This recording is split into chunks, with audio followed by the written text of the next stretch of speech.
Hello everyone, welcome back to my channel DPSC diaries.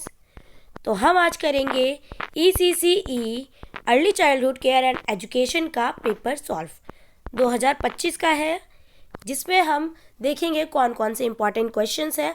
आपको मैं एक बार दिखा देती हूँ कि हम कौन सा पेपर सॉल्व कर रहे हैं। ये है डीपीएससी फर्स्ट ईयर का paper early childhood care and education का, जो 100 मार्क्स का होता है, 3 घंटे का होता है, ठीक है। जिसमें पार्ट 1 इसमें हमारे ट्रू फॉल्स आएंगे, फिर आएगा पार्ट 2 जिसमें 2 नंबर के क्वेश्चन पूछे जाएंगे, ठीक है। फिर पार्ट 3 इसमें 5 मार्क्स के क्वेश्चन पूछे जाएंगे। ऐसे ही आता है हमारा पेपर। और फिर इसके बाद में आएगा पार्ट 4। ये सभी क्वेश्चंस को हम सॉल्व करेंगे। पार्ट 4 में लॉन्ग क्वेश्चंस आते हैं 10 मार्क्स के, ठीक है। तो हम ये सभी क्वेश्चंस को अभी सॉल्व करेंगे। मेरे साथ क्लास में एंड तक बने रहना। 1 बाय 1 हम सभी क्वेश्चंस को सॉल्व करेंगे और समझेंगे कि कैसे क्वेश्चंस को पूछा जाता है एग्जाम में और आंसर्स को आपको कैसे देना होगा, ठीक है। तो आइए स्टार्ट करते हैं। ये आपके लिए बहुत ही ज़्यादा इम्पॉर्टेंट है, क्योंकि इसके ओवरव्यू से आपको पता चलेगा किस टाइप के क्वेश्चंस एग्जाम में पूछे जाते हैं। फर्स्ट है पार्ट 1 जिसमें ट्रू फॉल्स है। पार्ट 1 में क्या पूछा था? Throwing ball is an example of physical development. Ball को फेंकना किसका एग्जाम्पल है? फिजिकल डेवलपमेंट का। ट्रू या फॉल्स? इसका आंसर होगा ट्रू। नेक्स्ट है second, the contribution of Tarabai modak in the field of early childhood care and education is very important. जो ताराबाई मोदक हैं उनका early childhood care and education में जो उनका रोल है, बहुत ही इम्पॉर्टेंट रोल है उनका कॉन्ट्रीब्यूशंस। ट्रू या फॉल्स? ट्रू होगा इसका भी, ठीक है। मैंने ताराबाई मोदक के बारे में बहुत ही अच्छे से करा रखा है। इसकी वीडियो मैं इस वीडियो के डिस्क्रिप्शन में डाल दूंगी, ठीक है। नेक्स्ट है third, diversity has always positive impact upon the development of children. False. Diversity has always positive impact. भाई जो विविधता होती है, डाइवर्सिटी होती है, वो हमेशा पॉजिटिव इम्पैक्ट ही डालती है बच्चे पे? नहीं, इट कैन बी पॉजिटिव और नेगेटिव डिपेंडिंग ऑन सिचुएशन। ये क्या होती है? पॉजिटिव भी होती है और नेगेटिव भी होती है, सिचुएशन पे डिपेंड करती है, ठीक है। तो ऑप्शन इसका आंसर क्या हो जाएगा? फॉल्स, ठीक है। नेक्स्ट है question number 4, poor health conditions negatively influence the growth and development of children. जो पुअर हेल्थ कंडीशन होती है वो क्या करती है? बच्चे की ग्रोथ पे नेगेटिवली इन्फ्लुएंस करती है, डेवलपमेंट उसका मतलब अच्छे से नहीं होता है। ट्रू या फॉल्स? ट्रू। भाई बच्चे की तबीयत ठीक नहीं होगी, उसकी हेल्थ कंडीशन ख़राब होगी, तो उस पर क्या होगा? उसकी ग्रोथ अच्छे से नहीं होगी। ट्रू। नेक्स्ट है ECCE functionaries should promote learner-centric approach. ECCE functionaries should promote learner-centric approach. जो early childhood care and education है, इसके जो फंक्शंस हैं ये प्रमोट करता है लर्नर सेंट्रिक अप्रोच को। ट्रू या फॉल्स? ट्रू होगा इसका आंसर, ठीक है। नेक्स्ट है the trainees of early childhood care and education programs should be given opportunity to visit anganwadis and balwadis. जो ट्रेनीज हैं जैसे कि आप लोग early childhood care and education program should be given opportunity, उनको अपॉर्चुनिटी दी जाती है कि जाएं और आंगनवाड़ी सेंटर्स को देखें, बालवाड़ी सेंटर्स को देखें। ट्रू या फॉल्स? ट्रू दी जाती है, ठीक है। नेक्स्ट है 7th, it is very important to understand the need of smooth transition from preschool to primary school. ये सबसे ज़्यादा इम्पॉर्टेंट है बच्चे की समझने के लिए और उसकी नीड के लिए, कि बच्चे की समझने के लिए ये बहुत ही इम्पॉर्टेंट है कि बच्चे की नीड के अकॉर्डिंग और बहुत ही अच्छे तरीके से उसको transition from preschool to primary school करना चाहिए। ट्रू या फॉल्स? ट्रू। नेक्स्ट है early childhood care education focuses on children from 3 to 14 years of age. True या फॉल्स? फॉल्स। ये 3 to 6 ईयर्स तक होता है ना, तो फॉल्स होगा इसका, 3 to 14 नहीं होता। नेक्स्ट है ECC mainly focuses on 0 to 6 years, ठीक है, 0 to 6 years mainly. Next, teacher should respect the unique needs and capabilities of children. Teacher को रिस्पेक्ट करनी चाहिए बच्चे की यूनिक नीड्स, यूनिक कैपेबिलिटीज को क्या करना चाहिए, टीचर को रिस्पेक्ट करना चाहिए। ट्रू या फॉल्स? इसका भी आंसर ट्रू होगा। ऐसे ही नेक्स्ट क्वेश्चन है 10th। टोटल 10 मार्क्स आपको ऐसे 1 मार्क्स के हो गए ट्रू फॉल्स आपके। ऐसे ही क्वेश्चंस आपसे पूछ लिए जाएंगे। The first balwadi was started in Thane in 1945। True, ठीक है, फर्स्ट बालवाड़ी कहाँ पे स्टार्ट हुई थी? थाने में, 1945 में। तो इसका क्या होगा? ट्रू। ये थे 1 मार्क्स के क्वेश्चंस जिसमें आपको ट्रू फॉल्स बताने थे। ऐसे ही क्वेश्चंस एग्जाम में पूछे जाते हैं, यही फॉर्मेट होता है, ठीक है। नेक्स्ट आएगा आपके एग्जाम में part 2, very short answer, 2 marks का होगा, ठीक है। Define childhood. Define childhood, childhood क्या होता है? Childhood is the early stage of human life from birth to adolescence. It is a period of rapid physical, mental, emotional and social development. Childhood क्या होता है? ये एक अर्ली स्टेज होती है बच्चे की जिसमें human life from birth to adolescence, ठीक है, एक इंसान की लाइफ जो होती है वो बर्थ से एडोलेसेंस की तरफ जाती है।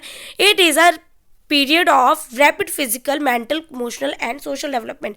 ये कौन सा पीरियड होता है? इसमें रैपिड ग्रोथ होती है, फिजिकल, मेंटल और इमोशनली और सोशली बच्चे में डेवलपमेंट होता है, ठीक है। नेक्स्ट है question number 12। Right any 2 guiding principles of NCF 2005। क्या क्वेश्चन में पूछा है कि 2 गाइडिंग प्रिंसिपल्स लिखने हैं एनसीएफ 2005 के।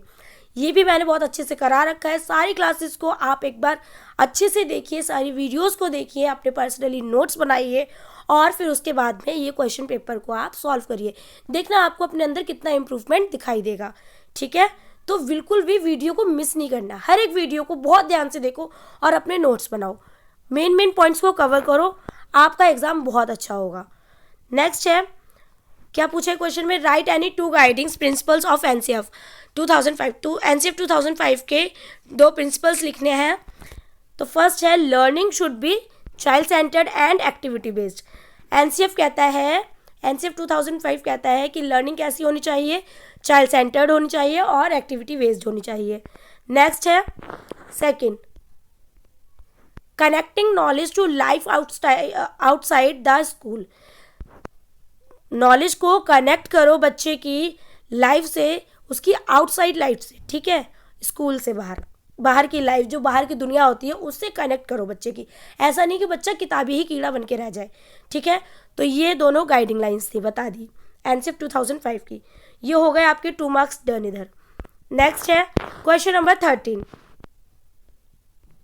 Mention any 2 objectives of ECCE. Mention करने हैं any 2 objectives of ECCE to ensure holistic development, physical, cognitive, social, emotional and language development. पहला ऑब्जेक्टिव क्या बताया ईसीसीई का कि ये क्या करता है? होलिस्टिक डेवलपमेंट कराता है बच्चे का, physical, cognitive, social, emotional and language development होता है।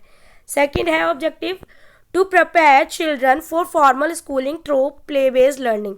ये प्रिपेयर करता है बच्चे को फॉर्मल लर्निंग के लिए, ठीक है, फॉर्मल स्कूलिंग के लिए थ्रू प्ले बेस्ड लर्निंग, ठीक है। नेक्स्ट है question number 14। Meaning of education according to Mahatma Gandhi. भाई महात्मा गांधी के अकॉर्डिंग एजुकेशन का क्या मतलब होता है, इसमें ये पूछा हुआ है। मैंने ये वाला भी करा रखा है, महात्मा गांधी के ऊपर जो वीडियो एक बना रखी है पूरी, उसमें मैंने सभी कुछ एक्सप्लेन कर रखा है। जाइए और देखिए, मेरे सारे वीडियोस के लिंक अपने वीडियो के एंड में लगा दूंगी। According to Mahatma Gandhi, education means the all round development of body, mind and spirit. मतलब कि महात्मा गांधी के अकॉर्डिंग एजुकेशन का मतलब क्या होता है कि all round development of body mind and spirit, कि पूरा ऑल राउंड यानी कि सारा डेवलपमेंट बॉडी का, माइंड का और स्पिरिट का होना चाहिए। ही एम्फिसाइज्ड लर्निंग थ्रू प्रोडक्टिव वर्क। ये क्या करते हैं महात्मा गांधी, ये एम्फिसाइज करते हैं लर्निंग को प्रोडक्टिव वर्क से, ठीक है, प्रैक्टिकली जोड़ के। जैसे कि इसको क्या बोलते हैं, इसको नई तालीम भी बोलते हैं, ठीक है, नई तालीम भी बोलते हैं। जो महात्मा गांधी की एजुकेशन सिस्टम था उसको क्या कहा जाता है, नई तालीम भी कहा जाता है। ये क्वेश्चन DSSB CTET में पूछा जा सकता है। नेक्स्ट है any 2 causes of child labour. ऐसे 2 कॉजेज बताने हैं चाइल्ड लेबर के। एक तो फर्स्ट है poverty and unemployment of parents, गरीबी सबसे बड़ा ही कॉज होता है, ठीक है। Lack of access to quality education. अब भाई बच्चे के पास एक्सेस नहीं है, क्वालिटी एजुकेशन नहीं है, लैक ऑफ एक्सेस, ठीक है, क्वालिटी एजुकेशन के। एक ये हो गया। 2 हो गए हमारे चाइल्ड लेबर कॉजेज। ये थे सभी क्वेश्चन 2 मार्क्स के। 1 मार्क्स के टोटल 10 क्वेश्चन थे, फिर उसके बाद में 2 मार्क्स के टोटल 15 क्वेश्चन थे। नेक्स्ट है पार्ट 3 जिसमें आपको पूछेंगे 5 मार्क्स के क्वेश्चन। क्वेश्चन नंबर 16 है explain the importance of cultural diversity in classroom. भाई इसमें पूछा है कि एक्सप्लेन करो importance of cultural diversity in classroom. क्या इम्पोर्टेंस है कल्चरल डाइवर्सिटी की एक कक्षा में।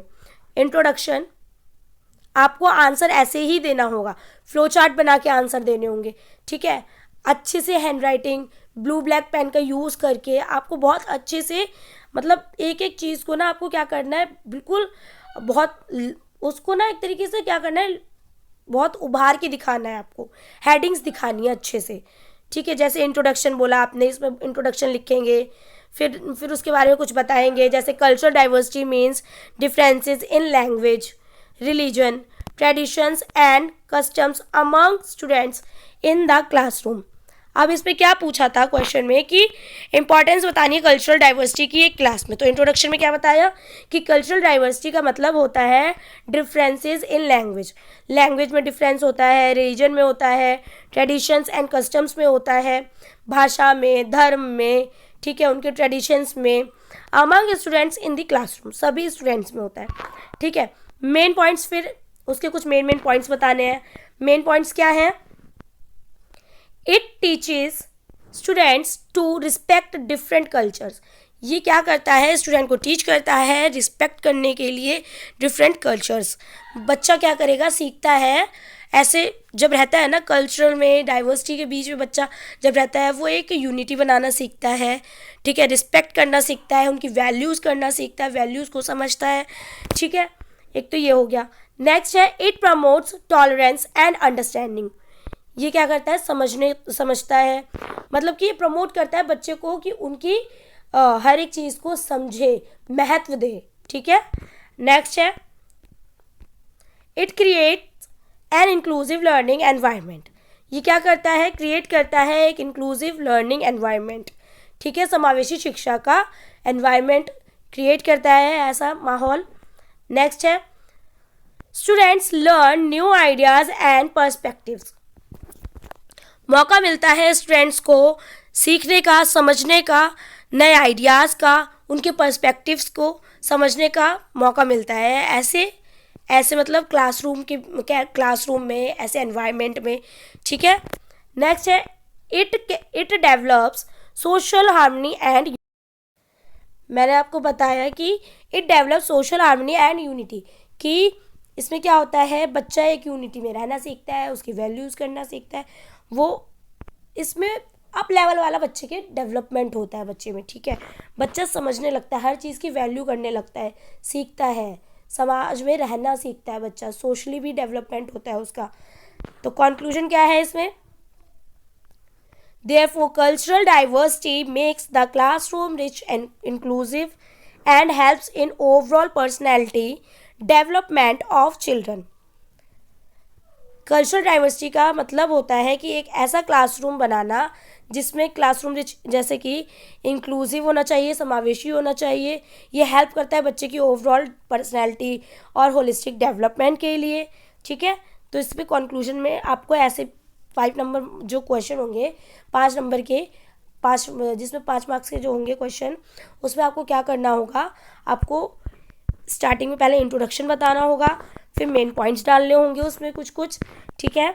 टोटल 5 पॉइंट्स तो डालो ही डालो जब 5 नंबर का क्वेश्चन है तो। फिर उसके बाद में आपको कंक्लूजन भी देना होगा, ठीक है। ऐसे ही आपको क्वेश्चन अटेम्प्ट करना है। आई होप आपको समझ में आया होगा। मिलते हैं नेक्स्ट वीडियो में। इसके आगे का नेक्स्ट वीडियो में सॉल्व कराऊंगी, क्योंकि एक वीडियो में कवर कर पाना बहुत ही मुश्किल है। इसके आगे लॉन्ग क्वेश्चंस होंगे, इस वजह से आपको नेक्स्ट वीडियो में करवाऊंगी मैं, ठीक है।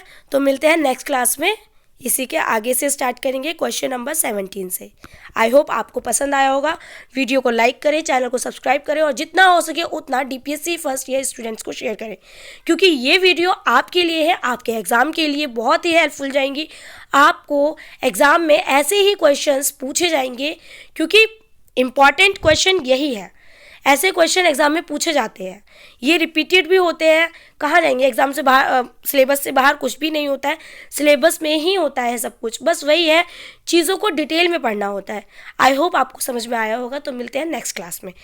Thank you for listening.